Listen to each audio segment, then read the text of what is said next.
Bonjour tout le monde, assalamu alaikum. Je viens par cette nouvelle étude vous faire partager une observation surprenante concernant particulièrement les mystères de la construction des grandes pyramides et des temples alentours, des obélix, statues et objets. Depuis des siècles, l'homme, avec son intellect et son raisonnement cartésien, s'efforce de donner une explication sans résultat quant à la mise en place de ces gigantesques structures. Je commencerai par citer la sourate 27, les fourmis, verset 4. Allah dit: quant à ceux qui ne croient pas en l'au-delà, nous embellissons à leurs yeux nos actions, et alors ils deviennent confus et hésitants. Effectivement, lorsqu'on observe l'ouvrage des grandes pyramides, nous devenons alors confus et hésitants. Concernant la pyramide dite de Khéops, celle-ci est composée d'environ 2,5 millions de blocs, dont le poids moyen varie de 3 tonnes et 10 tonnes et plus. Une hauteur de 146 mètres. On y trouve des caractéristiques mathématiques comme pi, phi, le nombre d'or, et sûrement d'autres règles mathématiques et géométriques inconnues à nos jours. Mais au-delà de ces extraordinaires constatations scientifiques, ici, le Tout-Puissant nous place devant la matière, l'objet, la pierre, puisqu'apparemment l'esprit théorique, scientifique ne suffit pas. Allah nous dit dans son saint livre, le Coran, sourate 34, Saba, versets 2 et 3. Il sait ce qui pénètre en terre et ce qui en sort, ce qui descend du ciel et ce qui y remonte, et c'est lui le miséricordieux, le pardonneur. Rien ne lui échappe, fût-il du poids d'un atome, dans les cieux comme sur la terre, et rien n'existe de plus petit ni de plus grand qui ne soit inscrit dans un livre explicite. Alors, le tout miséricordieux, le très miséricordieux, nous invite à nous approcher de l'objet en plein jour. Qu'il soit de calcaire ou de granit, il nous rapproche vers la véritable science. Les démonstrations et théories sur ces constructions ont fondu comme de la neige au soleil et ont succombé sous le poids du temps et de la vérité. C'est pourquoi Dieu nous dit, sourate 27, les fourmis, versets 84 et 86. Avez-vous traité de mensonges mes signes, sans les avoir embrassés de votre savoir? N'ont-ils pas vu qu'en vérité, nous avons désigné la nuit pour qu'ils y aient du repos, et le jour pour voir? Voilà bien des preuves pour des gens qui croient. Aujourd'hui, tous les observateurs sérieux rejettent complètement la théorie de la pierre taillée et transportée, compte tenu de la problématique centrale qui est celle du poids. Alors, l'homme cartésien, attaché à la science acquise et se trouvant dans une impasse inconnue et dans la panique, certainement pour ventiler la chaleur étouffante qui pèse sur leur ignorance, développe la théorie du béton coulé avec le géopolymère du scientifique Joseph Davidovits, considérant que les blocs de la pyramide ne sont pas en pierre naturelle, mais un mélange de produits savamment dosés et versés dans des coffrages. En fait, ce qu'il faut retenir à travers cette théorie, c'est que pour la première fois, un esprit cartésien et de surcroît scientifique reconnaît en ces temps dits modernes l'impossible déplacement et mise en place de blocs rocheux ayant de tels poids. Je citerai également le superbe travail film K 2019, La Grande Pyramide, de l'autodidacte et réalisateur Femi Krasniqi, qui poursuit l'idée du béton coulé ou de la pierre coulée avec la fusion par des lentilles solaires géantes des pierres naturelles telles que le calcaire et le granit. Son idée est remarquable car sa force de persuasion est un atout valable et coupe court à la théorie du déplacement et taille de la pierre. Je leur reconnaîtrai donc qu'un grand pas a été franchi, mais ce grand pas atteindra son but que s'il est orienté vers la bonne direction.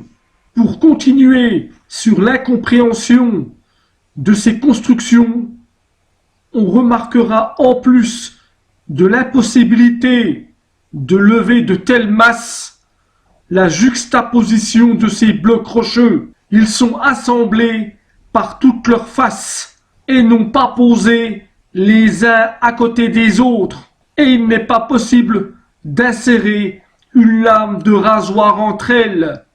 Cette prouesse technique et divine, avec ses joints extrêmement fins, permet à la géante structure de ne faire qu'un. Par conséquent, le poids, leur orientation et la juxtaposition précise de ces blocs rocheux volumineux ne permet à aucun groupe d'humains normaux de pouvoir réaliser ce type de travaux. Pour y arriver, il faudrait détenir une science et un savoir très haut en sciences des géométries de l'espace et des mathématiques. Et ce ne serait pas suffisant. Il faudrait aussi annuler la gravité. C'est pourquoi je vous invite à mon tour à regarder de très près ces versets scientifiques divins 22, 23 de la sourate 34 Saba dit: invoquez ceux qu'en dehors d'Allah vous prétendez être des divinités.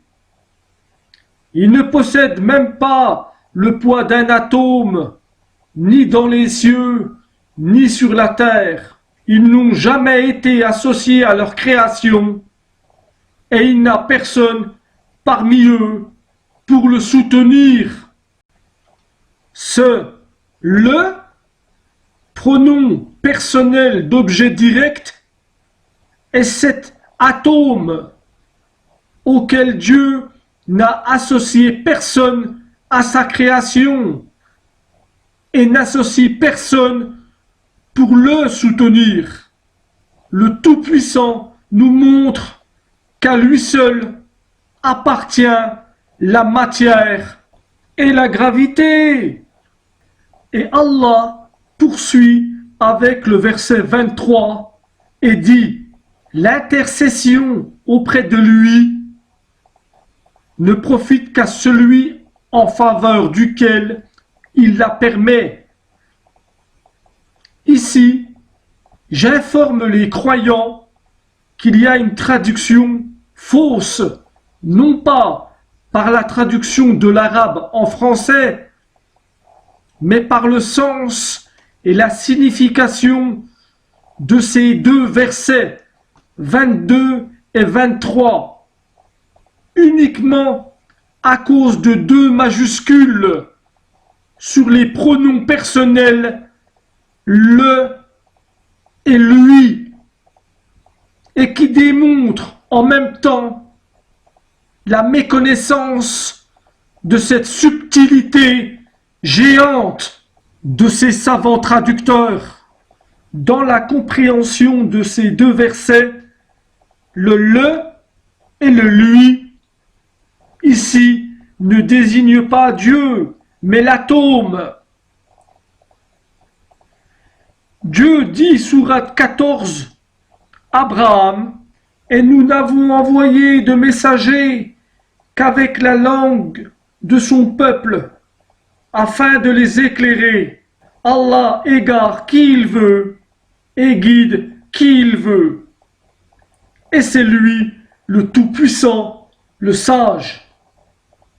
Donc, ici, verset 23, Dieu permet l'intercession sur l'atome, c'est-à-dire sa manipulation chimique et divine, et donner le pouvoir ainsi à celui que Dieu aura choisi, et donc créer ce qu'il veut par ce pouvoir sur l'atome. Très bel exemple ici, et voyez comment Dieu en effet met de la science dans notre savoir. Le Tout-Puissant nous parle dans la sourate Saba, versets 22-23, de manipulation des structures moléculaires atomiques des domaines rocheux tels que le calcaire, granit, basalte et autres. En effet, le tout miséricordieux, le très miséricordieux, nous désigne ici dans la sourate Saba, versets 10, 11, 12 et 13, ceux qu'il a élus, qui ont reçu cette grâce pour réaliser ces travaux d'un autre monde. Allah dit, nous avons certes accordé une grâce à Daoud de notre part. Ô montagnes et oiseaux, répétez avec lui les louanges d'Allah. Et pour lui, nous avons amolli le fer en lui disant, fabrique des côtes de mailles complètes et mesure bien les mailles et faites-le bien. Je suis clairvoyant sur ce que vous faites.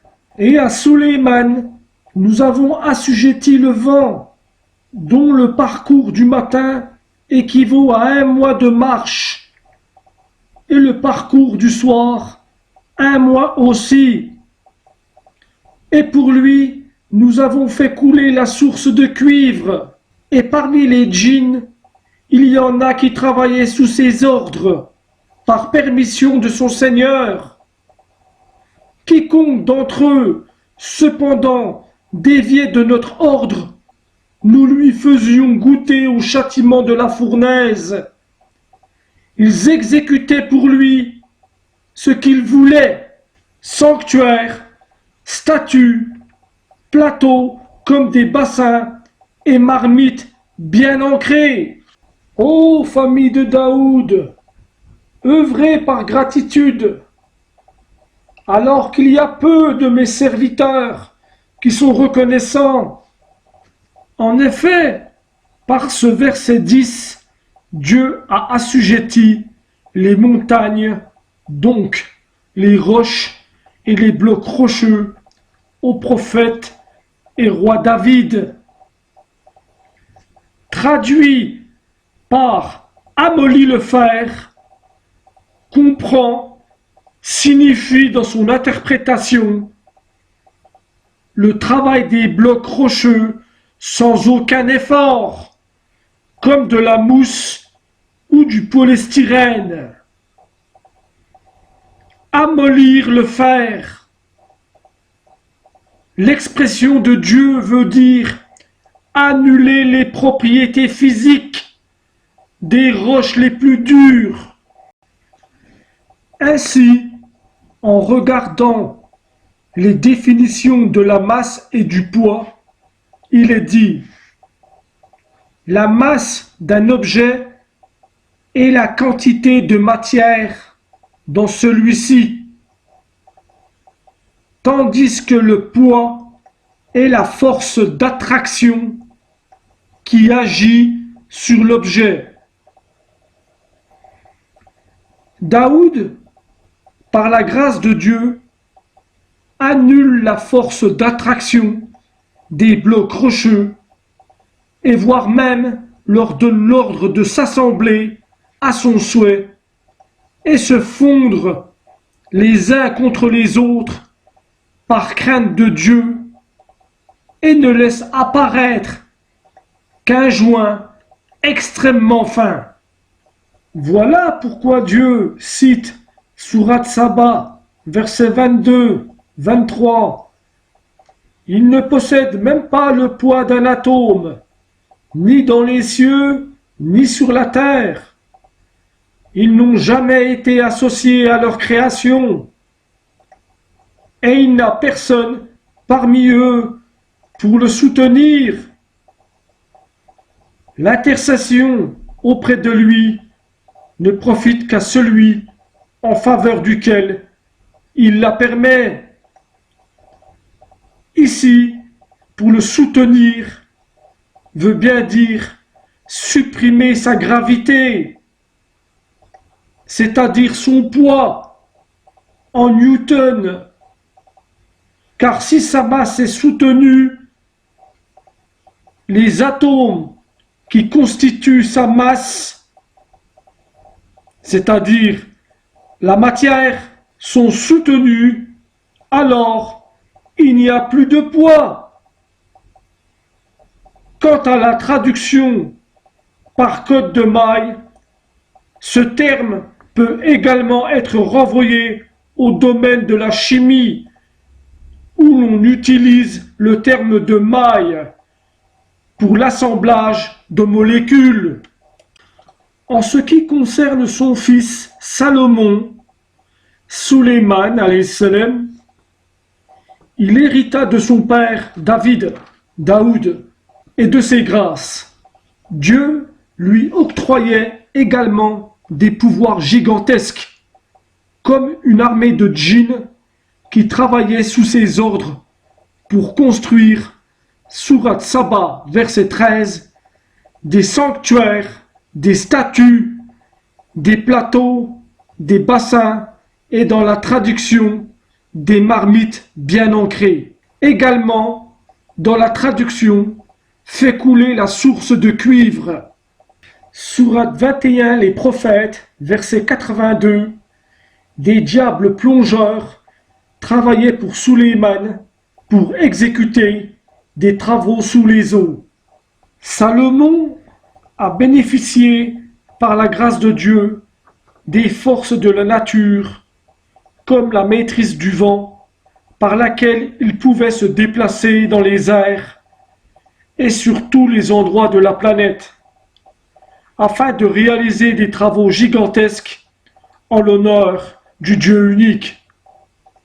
Allah dit, Sourate 34, Saba, verset 36, dit: Mon Seigneur dispense avec largesse ou restreint ses dons à qui il veut, mais la plupart des gens ne savent pas. Et ce n'est pas pour rien que Dieu insiste une nouvelle fois sur les dons qu'il octroie avec le verset 39 de la même sourate Saba. Mon Seigneur dispense avec largesse ou restreint ses dons à qui il veut parmi ses serviteurs. Et toute dépense que vous faites dans le bien, il la remplace. Et c'est lui le meilleur des donateurs. En fait, toutes ces œuvres réalisées sur la planète par la famille de Daoud sont le témoignage et l'expression de la miséricorde de Dieu sur eux.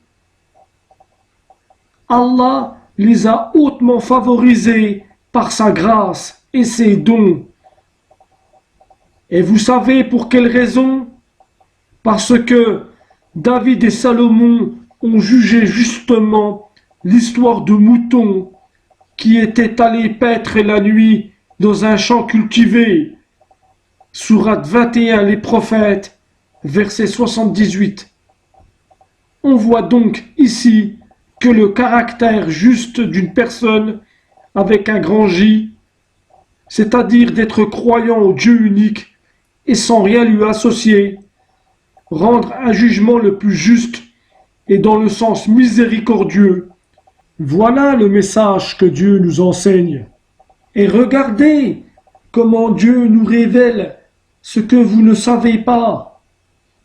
Le Tout-Puissant nous fait connaître les auteurs de ces gigantesques constructions et comment elles ont été construites et pour quelles raisons.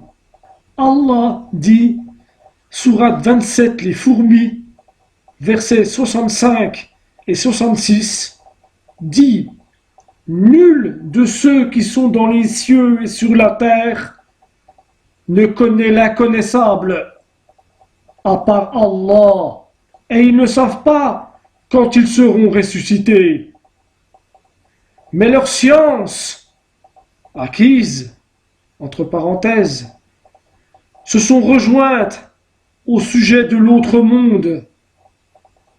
Ils doutent plutôt là-dessus, ou plutôt, ils sont aveugles à son sujet.